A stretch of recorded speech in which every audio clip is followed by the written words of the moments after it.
Hello everyone, how are you doing? This is MD Tech here with another quick tutorial. In today's tutorial, I'm going to show you how to enable images and pictures to be displayed on the Google Chrome web browser if for some reason they have been disabled. So this should hopefully be a pretty straightforward process here, guys. And without further ado, let's go ahead and jump straight into it.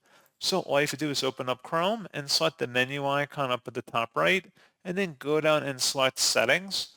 On the left panel, you want to select Privacy and Security. And then on the right side, you want to locate where it says Site Settings. Go ahead and select that. And then scrolling down underneath Content, select where it says Images. And if you want to enable images, you want to select Sites Can Show Images as the option here. And that's all you have to do.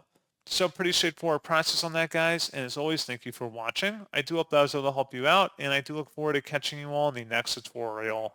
Goodbye.